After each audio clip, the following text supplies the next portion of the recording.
4 interprètes strasbourgeois. Mais néanmoins, c'est quand même le tout début, puisqu'on a commencé le processus ce matin.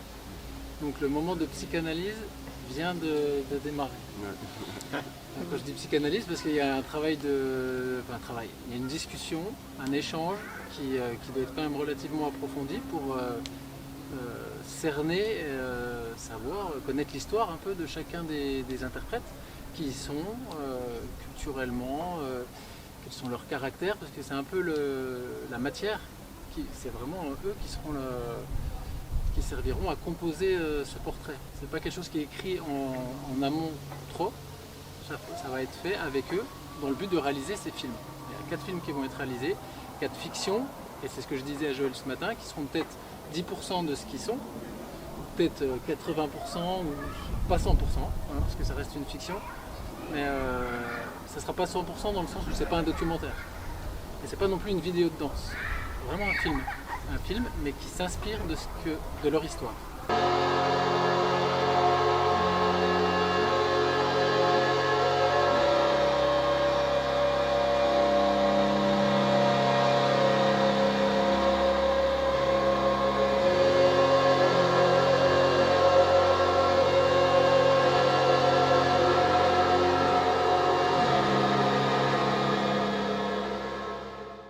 Une fois que ces 4 films seront réalisés, ça aboutira à un spectacle qui sera un spectacle vivant, donné à voir au plateau, où les 4 danseurs vont se rencontrer. Donc ça, c'est la suite du processus. Là, c'est plutôt individuel, et après, on croise tout ça. Et le défi que je me suis donné, qui est un peu... on va voir ce que ça donne, c'est comment relier la narration, la dramaturgie qui va exister dans chacun des films et celle du plateau, et comment ça peut se recroiser. Moi j'aimerais 4 histoires différentes et 4, parce que j'expérimente avec ça aussi, 4 types de réalisations différents. Si je schématise, ça peut être un plan séquence, ça ne s'arrête pas du début jusqu'à la fin, un autre où c'est super monté zapping, mais des couleurs différentes comme ça. J'aimerais bien aussi, parce que quand on voit un spectacle vivant, le ressenti on l'a direct, quand on est derrière un écran, c'est la réalisation, c'est tout ça qui peut amener aussi un ressenti. Donc j'ai mis 2 ans et demi, presque 3 ans à créer ce solo, quoi. Parce qu'il a fallu fabriquer des outils de composition de texte, de pratique physique, de pratique texte et corps en même temps. Voilà. Et puis C'est pour ça qu'est venue la fin du titre là. Créer est un combat, absolument, absolument, parce qu'il y a eu des moments où j'avais vraiment l'impression, tu vois, cette sensation de me battre avec les matières, de me battre avec le sujet, de me battre avec le type de lumière qu'il fallait, parce que du coup j'ai gardé aussi le fait que dans la pièce de groupe il y avait un photographe avec nous sur le plateau. Il y a un super photographe, Benoît Carpentier, là, qui est incroyable et qui a fait un peu de danse aussi, qui a une pratique de corps qui est assez poussée. Maintenant il est ostéo aussi, donc c'est quelqu'un qui a une manière de se déplacer pour aller chercher la photo. Il part vraiment du principe que c'est lui qui bouge pour aller chercher l'image. Donc si j'ai bien compris, lui il prend les photos en live. Ouais, et elles sont retransmises en live. Ouais, tout à fait. Et moi je voulais garder le principe de photo en live, mais dans un solo, donc sans photographe. Pourquoi tu as décidé au final de tout gérer? La musique, la lumière, alors l'appareil photo je comprends. Ouais. Il y a aussi cette dimension-là dans le combat. Il y a le fait qu'il faut tout gérer. Tu vois, parce que du coup, ça fabrique. Enfin, moi, je dis ça souvent. Moi, j'ai jamais trop eu le trac avant de monter sur scène en tant qu'interprète, ou même dans d'autres pièces que j'avais chorégraphiées moi, dans lesquelles je dansais avec d'autres gens, etc. Et quand j'ai créé ce solo-là, j'avais envie de fuir avant que le spectacle commence, quoi. J'ai découvert le trac.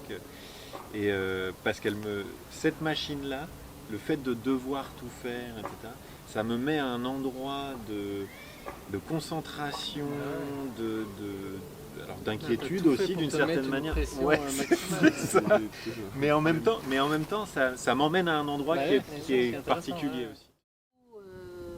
Et j'ai eu envie d'explorer notre rapport à la perte de soi, à l'errance et notamment d'aller chercher, d'aller gratter un petit peu sur qu'est-ce qu'on met en place, quels sont les processus inconscients ou conscients qu'on met en place pour se retrouver, quel est le cheminement en fait, entre le moment où il s'est passé quelque chose et on a l'impression de perdre pied et le moment où on se retourne et on se dit ok, je suis arrivée là, qu'est-ce qui se passe en fait à l'intérieur. Donc j'ai commencé ce solo, à la base j'étais pas du tout partie pour créer, hein. J'avais surtout envie et besoin de me retrouver dans un studio et j'avais cette image persistante de peler des couches, parce que voilà, après des périodes assez intenses. Tu veux dire en tant qu'interprète? En tant qu'interprète, et après voilà, tant d'années d'expérience, de rencontres, de métissage, de plein de choses, de plein de danses. D'habillage aussi, de maquillage, voilà, de voir ce qui restait ou qu'est-ce qu'il y avait au fond, comment est-ce que j'avais envie comment je bougeais aujourd'hui en fait.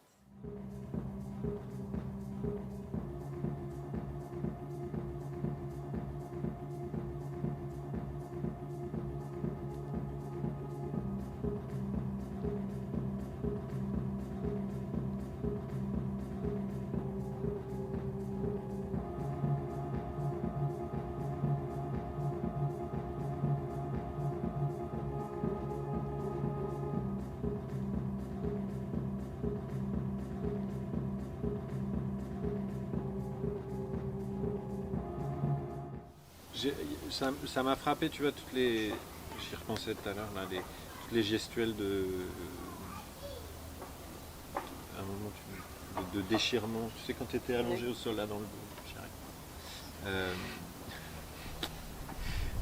et du coup, je me posais la question, je me disais, est-ce que toi tu fais la distinction entre la mobilité, le mouvement, et ce que moi j'ai tendance à appeler le geste, ou que d'autres appellent la figure, ou tu vois, c'est quelque chose qui est de l'ordre du corps qui bouge, ou quelque chose qui est de l'ordre du corps qui fabrique une image, ou qui fabrique une posture. Est-ce que ça c'est quelque chose que toi tu commences à malaxer dans le travail, ou pas du tout, et tu fonctionnes, parce que ce que j'entends là, c'est que tu fonctionnes beaucoup à l'intuition, c'est très clair, enfin, à la sensation, à l'inconscient, à l'intuition, à l'instinct, à la tentative, etc.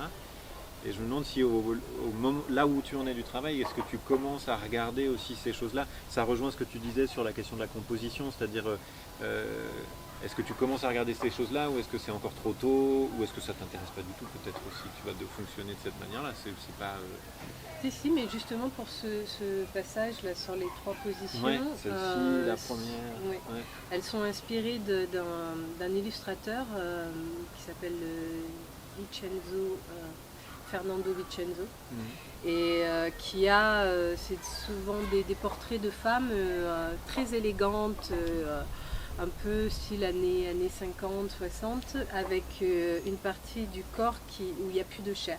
Et donc on voit les os, le cœur, les organes en fait. Et quand j'ai commencé à écrire des choses comme ça qui me venaient, ça parlait, j'ai écrit un petit poème qui parlait beaucoup de ça, des os, des dents, des peaux, des mots, voilà, ça fait partie aussi de cette envie de me dévoiler, de me découvrir, et en même temps de me dévoiler, d'ouvrir, et donc c'est vraiment des images qui sont posées, qui sont inspirées là.